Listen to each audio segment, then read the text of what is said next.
Welcome back to Laugh Through the Turbulence. At the annual league meeting press conference, head coach Aaron Glenn and GM Darren Mougey shared insights on the Jets' plans for the 2025 season. Let's dive in.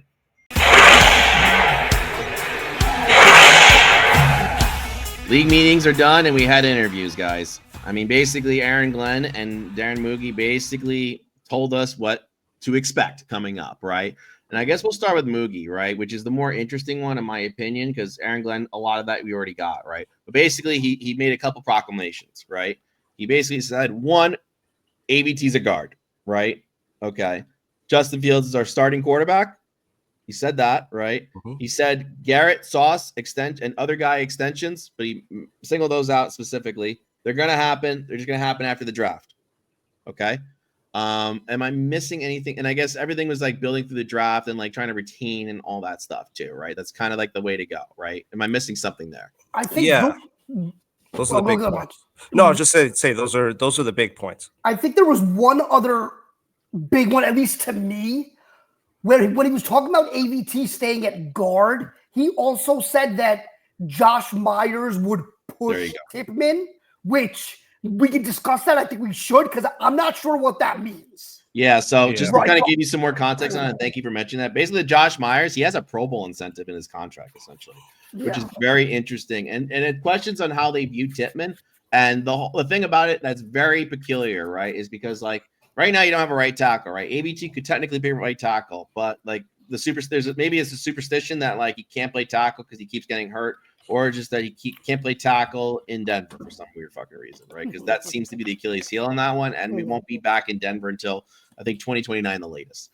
But if you do that, let's just say you move AVT to right tackle, then you could move Tippmann to guard, which he might be better suited for, given his size, right? And then you could put Josh Myers in the center, and then you already have your O-line, and then you could attack the draft, best player available. Well, like you said, John, Tyler Warren guy that we talked about. He did come out and say that AVT is a guard. So, like, I don't know if they've been. I think that's that. Yeah, I think that put that right. But then why? All right. So the question is, do they not see Tippmann as at least top half of the league center? Well, that's my question. Yeah, right? That's really interesting. That's the question to me. But I don't think we needed a positional battle there. But I mean, hey, look, he's still. I mean, I don't know. I mean, I'm always for good competition. I think, we could have it at a lot of other positions rather than center. I mean, I don't understand that, but hey, maybe it's just a fuck up. Maybe it's just a screw up on our behalf. Who knows? But what do you mean a screw up on our behalf? Well, I mean, maybe it's just like they're putting focus and they're trying to breed competition in an area that just doesn't need it. It could just be a screw up there. Like that could just be what that is. I think he was just asked the freaking question and he just said, yeah, he's going to compete for it. Right. And they're just going to start the best one. I think that's in reality, Myers, I guess he was a starter in Green Bay, right? This whole time. Yeah. He was technically a starter, right? And he was an Ohio State guy. And the one thing to note about Tippmann, his one issue last year, there was only really one issue, and it was early in the year and in the preseason, which doesn't really mean anything, but still, was snapping the ball back, right? Yeah, Rodgers is a magician. Even old man Rodgers could still handle a bad snap.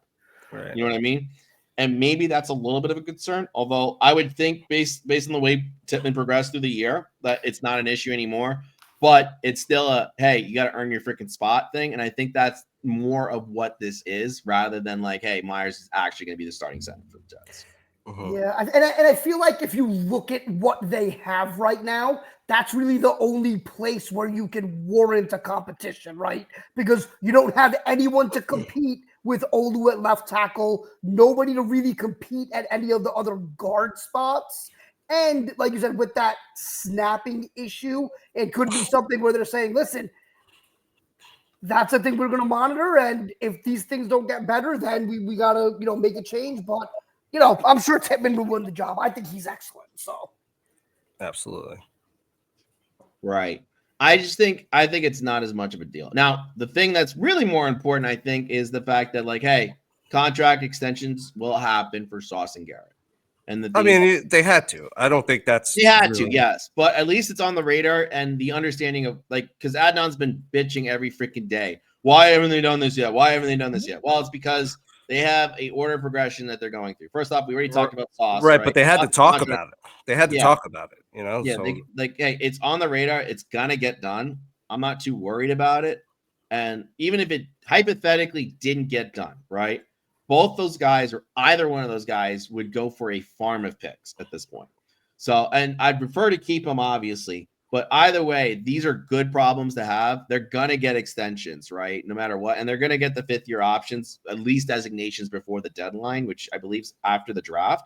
But I mean, you know, in Adnan's defense, I'm not going to speak for him, but I'm just speaking for Jet fans in general. We've had absolute shit management for a very, very long time, so it's and that's easy. why we have new management. It's very easy to believe that, yeah, but we've had new management multiple times too, and they've sucked also. So like, it's very easy to think and assume that, you know, the Jets are not going to get it right because they've done it wrong so many times in the past, regardless of who we brought in and what pedigree they were at. Joe Douglas was supposed to be a genius. He's so smart. He come from the Eagles. He has all this blah, blah, blah, blah, blah. Shit happened. Right. Nothing happened. Well, the other side of the coin for these league meetings is what Aaron Glenn said, which I thought was very interesting and goes kind of hand in hand with Mougey was talking about with retention, right? Because and basically he also said that they're going to just ground and pound. That's going to be the identity of the offense, which I like, and they're going to use the shit out of Justin Fields' legs to be that, right, for that offense, which is interesting. But the other thing that Aaron Glenn said was that it was important to retain your own, right? That like basically the best free agency is the free agency that you can handle in-house, right? That was kind of his, and the example set was with the Jamie and Sherwood deal. Retaining a guy like that who probably was more a secondary need to re-sign. But I mean, obviously, he was more important at that time because he was a free agent and he could have got scooped up by anyone. But they did set the tone for wanting to retain their own, right? And people that are performing, right? And young talents too. So with that, I think that set the tone like, hey, if Sherwood got taken care of by our management, then Sauce and Garrett and eventually Jermaine and let's call it Brees too, will get figured out on as well. That's the impression I got from it, that they're going to get taken care of. Sauce's contract, as we talked about the last time we had this discussion, the contract's pretty much set, right? In terms of what the amount is going to be. The market, yeah. Yeah. Garrett's a little bit more interesting because it's hard to determine what the market is. However, I don't think it's going to change that much, if that makes sense, in terms of what the amount is. And the reason for it, because there's really only 2 other names that come to mind that are in that spot that he is, where he's looking for that contract, right? And those guys are Drake London and Chris Olave at this point, right? London's not as good as Garrett by any means. He's good, but he's not as good. And Chris Olave had some injury issues last year, so that's and he's in a bad situation too. And he's in a bad situation with a cap situation. You're correct. So I think so for me, just to kind of go back or stay on this topic really quick, like my thing with getting it done earlier wasn't, and I agree with Monty, right? It's a concern when you've had, bad ownership, which is still there obviously, but bad leadership, bad management. There's always going to be that piece of you that's like, it's not going to get done. It's not going to get done. They're going to find a way to mess this up. But on top of that, the reason why I was so adamant that they do it as early as possible, right, was to save money. Now the market is set, right? And so now if they wait a couple of months, who really cares at this point? Right, because what you're going to pay. So that's why when I was saying, get it done, do it before Chase and T. Higgins and those guys, because now you got to pay at least that with Sauce, right? You could have had him for less than what they paid some of these guys if you did it earlier. The Higgins deal fucks up Garrett a little bit because Higgins is a wide receiver. I think it set a good benchmark for what it's going to be. I think that's what it's going to be at this point. You don't want to pay Garrett $110 million though. I think you do though, because like the thing I'm thinking of here is that now that there's a benchmark, right? There's a number that Garrett has to see as reasonable, fair, and a good amount to make him happy, right? So that's been set. I think before you can't go in early in free agency try to lowball the shit out of these guys because they know they're not right. But no matter what, Sauce was going to wait no matter what because he knew he was going to be the highest, right? Sauce is one thing. I think Garrett's very similar boat, right? I'm only concerned with Garrett on this because I think, like you said, and I agree, Sauce is what he is. He's going to get paid what he's going to get paid. It's going to be top of the market. With Garrett, you had a little more leeway there. I think you could have got Garrett for $105 million before the T. Higgins deal. Now that a wide receiver 2 who is arguably not as good as Garrett, but we'll see, has a slightly different skill set because he's taller, whatever the case may be. But, now you can't have that conversation anymore. There is no 105, 100 range for Garrett anymore. It's going to be T. Higgins money and up. That's it. Yeah, but look, I hate to say it, I'm okay with it just because I know that's the talent. You know what I mean? I just know that's the fucking talent. But you didn't need to do it. Is the right? point. That's the need point. to do it. Is that, all right, but just reminder that T. Higgins, his average contract is 28.7, right? That's what it is right now. Like Garrett's gonna get 30. I'm sorry, he's gonna get 30. I mean, just look at these other guys. They're in the 30 million. Brandon Ayuk is $30 million a year, and Garrett's a better receiver than him. I don't think the T. Higgins deal actually really changed. Like now that I look at all the active contracts, I don't think it changed that much in terms of what Garrett perceived he was going to be going into this free agency. Well, I think that what I saw going into this, like before T and Chase and those guys got signed, like you were looking at about 25, 26 mil is what he wanted. Over 4 years, you're looking at about 100 million, right?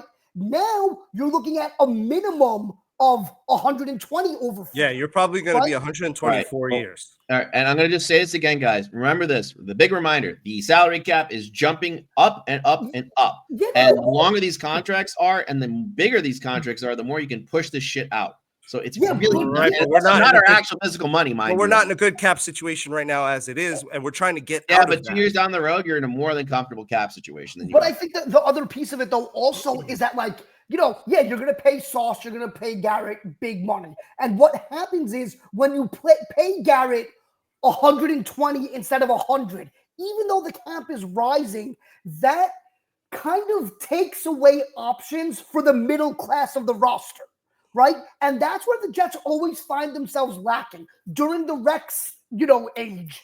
Yeah, top end talent and then bottom end talent, right? So I think on that. But let me ask you, the better. Let me ask you a real question now. In terms of what the contracts the Jets sent out this free agency period, all of them seem very minimal at most. The biggest contract they put out there was the Sherwood contract. Everything else has been super, super small. They are bargain hunting on these deals anyway, right? So, like, I don't think – I mean, this is a mañana problem, if that makes sense, like in terms of after these deals get done. But they got to get done. I don't think – maybe part of me thinks, too, the attitude with these guys and going to the tables with these guys, you don't want to lowball them and leave a bad taste in their mouth and then have them doing a Deebo Samuel requesting trade. Oh, no, 100%, right? I mean, again, right, it's like the only way they're getting lowballed is if they look at the existing contract values and say, whoa, what are you doing, right? So if you're looking at existing contract values 3 months ago, it was a little bit of a different world, right? So that's my only point is that. But once again, Mougey and Glenn, they had a plan and they're sticking with it. Maybe it costs them like on each of those two deals, $1 to $2 million. Maybe Sauce probably a little bit more, to be totally honest, because Stingley's number came up way higher than we all thought, and Stingley's agent is terrific. But it's going to cost maybe like $1 to $2 million a year more at most, and like that's like one bottom shelf player. It's not that bad. It's not a panic thing, if that makes sense. I'd rather Mougey blatantly come out and say he has a freaking plan to pay these guys and a when, right? I'd rather have that than any other discussion. Which basically he did. He basically did. I think you can hate the approach, but it is an approach, and it is an approach that is going to get it done, which is really the main concern here. The main concern is that, hey, they want to retain these guys. He said yes. Glenn said yes. They said they set a time frame for when they want to do it, which is after the draft. So I have to trust at least it's on the radar. Management. I have to trust what their process is at this point.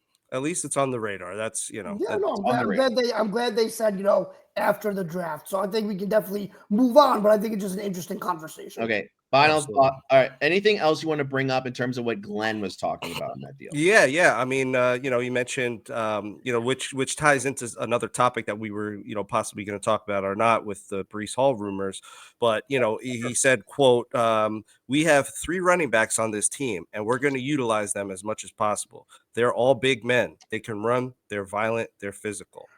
And, that really that's kind of telling because the words quote unquote on the street is that maybe they don't necessarily, maybe they're like, you got to show me a little something out of Breece Hall, as opposed to him just being, the anointed kind of guy there. And then, that ties into, the potential rumor on the block, which is that Breece may be, a subject to a trade, especially to a team like the Denver Broncos, who are, desperate for a running back and may be willing to give up a haul. And Mougey has that connection to the Broncos org to where, they might be willing to do some sort of deal if it's something is worth it. I mean, it have to be at least a second, but even then it's like, I don't know if you're definitely gonna do that.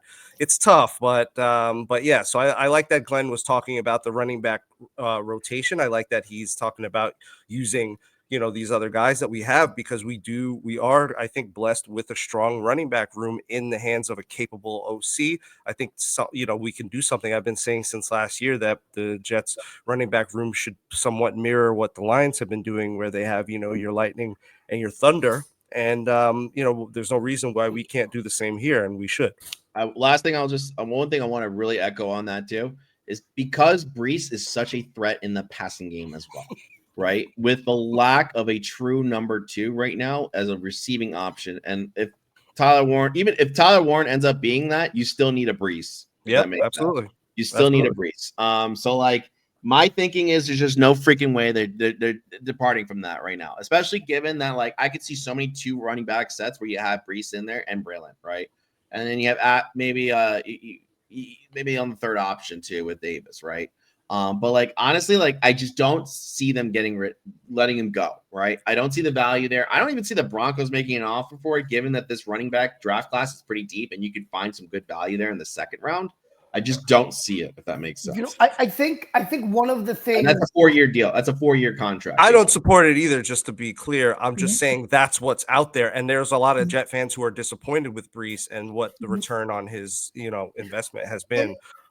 I think with Breece, if they are going to trade him, I would think it probably wouldn't be until like the trade deadline, right? Because if you're talking to him about, contract extension, if you're looking at it and saying he's not a fit in this scheme, or if you're saying, man, he's going to command a lot of money, we have Braylon, we have Davis, we can trade him and then draft somebody else. There are a lot of considerations there. And I also think they're going to use the Saquon situation as kind of a cautionary tale. Like, look, if you don't plan on signing him, if you think that for whatever reason you're not going to bring him back, get something for him. So I think this might be more of a trade deadline thing than it is like a during the draft thing, especially if you're looking for more ammo to potentially move up for a quarterback. If you're not having a great season, you trade Braylon, pick up an extra pick in 26, right? And now you can make moves. So I think that's what we'd be looking at more than, this draft. Yeah, and the last thing I'll say, last year, part of the frustration that maybe us as fans had with Breece last year was really just the whole offense. The scheme was garbage, right? It was garbage. And they didn't use Breece properly. That offense should have ran through Breece, given what that offensive line was. Yeah, and I think they just didn't. And we said the same thing with Sauce, right? Sauce had a down year. Was it because Sauce isn't great anymore, or is it that the whole team was a disaster, right? So I'm not going to write Breece off. I don't want him gone. I want them to keep him. And hopefully they'll be able to find a way to do that. Yeah. I don't think he'll go either. I'm just saying that there's enough there to where it's like it's probably being considered, but not like considered in a real way. They're like, should we do this? Nah, probably not. There's parts there, but it's not necessarily enough to start a fire. I highly doubt it's gonna happen. But once again, Glenn said all the right things, and he also just sounded like he was a non-BS kind of guy. Yeah. Right, which is what the Jets need right now. Yeah, they really need that. It's a very different approach than Saleh, despite the fact that they're both defensive coordinators, despite the fact that also that seems like everyone's trying to get an offensive guru to be your head coach. I think there's a good plan in place, as good of a plan in place for a team that like seemed like they're going to be in rebuild, but they're not as far away from a rebuild, right? There's an avenue for this team to get good. And it just seems like there's no BSing behind what Mougey and Glenn are trying to do, right? They had a good game. It seems like they have a good game plan. We could be totally wrong when it all busts in our face and Justin Fields is total garbage, right? If that's the case, right? But at least with what they have in place right now, and obviously the draft is going to be the icing on the cake, right? Whatever they do in the draft is going to determine really how, I think it's going to determine at least 2 or 3 wins, right? At this point. And I think it'll also determine direction, right? We'll see like what direction they're really looking to go in. One quick thing on Fields, since you mentioned it, like if he implodes, like that's kind of what I'm expecting. Yeah, so I have 0 expectations. If he turns out to have a Darnold-like season, awesome. If he doesn't, I'm fine with that too. You know what I mean? Not fine with it, but like I'm not expecting more than what he's been. So it'll be interesting. And the one difference in terms of circumstance for Fields this time around that he didn't really have before. Well, in Chicago, he got DJ Moore very late, right? And the offensive line was just not good then, and the running game was not good either. Right. That was a bad team. Just not a good team, correct. Pittsburgh was a little bit more complete. The offensive line was still a little shaky at best. Also, the offensive game plan was designed for Russell, not for Justin. Yeah. And I think like Pickens is just like a one-trick pony down the field guy, and I don't know if that's Fields' strength. You know what I mean? So correct. And him and Garrett have like a symbiotic relationship. They did it for years at Ohio State, so I think that will help. For sure. That is interesting. It'll be interesting now to really see it because you don't see that often where a quarterback and a wide receiver from the same team. And Burrow Chase. I was just gonna say it's working out for Burrow and Chase. I said that often. You don't see it, but now exactly. Yeah, that one turned out pretty good though. That turned out pretty good. Super Bowl first year. if they can be 75 to 80% of that, I'd be the happiest guy in the world. If they can be that. But no, you're right, Monty. It doesn't happen often, so it'll be interesting to see how it translates. See how it plays out, right? For sure. Any final thoughts on that topic? No, nothing there. Yeah, I think we hit it pretty good. So. Oh, sorry. Really quick. One thing I wanted to mention was, they both Mougey and Glenn were asked about the Brandon Stevens thing, and they emphasized kind of his size and coverage ability and just like his aggressiveness. So it seems like they see something in him, which is what we thought. But also, it seems to signal that they're building a culture of violence, aggressiveness, and hard hitting, and that's good. I mean, if that's what they think he is, and that's what they want to add to the team, and that's the direction they want to go, I support that. Yeah, and the last thing to add to that too, and thank you for mentioning that because I totally spaced out on that one. But it also signals one other thing too, with him and Sauce being what they are essentially in terms of the size, right? And Michael Carter too in the slot in theory, right? But it does signal this is going to be a very blitz heavy defense. Oh, no, 100%. Steve Wilkes is notorious for that. It's going to be very heavy blitz and relying on those corners to reduce as much separation as possible. Which is where Stevens excels, right? Which is where he excels, correct. And Sauce, we already know, is a glove on people. He is very saucy with it, icy sauce, right? And I think or spicy ice or saucy ice. Oh, you guys are the worst. The worst. What was I gonna say? And I think like Cisco plays into that a little bit as well, also because he has good ball skills down the field. So yeah, I think this is shaping up to be like, a very aggressive defense where you're gonna have to have sticky players in the secondary, and I think they're building towards that. Yeah. As long as Woody does not get involved and they let the people he's paying stick to the plan, it should be fine. Yeah. No. Because that's what happened last time. He got meddled into it and it ruined everything. Yeah, he just gets impatient and then he's like, all right, probably the reason why we kept Zach, and then that ended up being the quarterback, right? Probably the reason why we got Mike Williams instead of Jerry Jeudy. Probably the reason why we let John Franklin Myers huff go for Hassan Reddick, all that bullshit. Anyway, guys, keep tuning in. We're going to have a draft episode in a couple weeks. It's going to be a very long format one, and you're going to like it. And in the meantime, buy some swag. That would be really great. Thanks, guys. Comment, subscribe. See ya. Buy our swag! Are you in need of ethically sourced, 100% non-toxic, laughter-inducing apparel? Buy our swag! Do you long for merchandise that respects your right to chuckle in a safe, turbulence-free environment? Buy our swag! Look no further.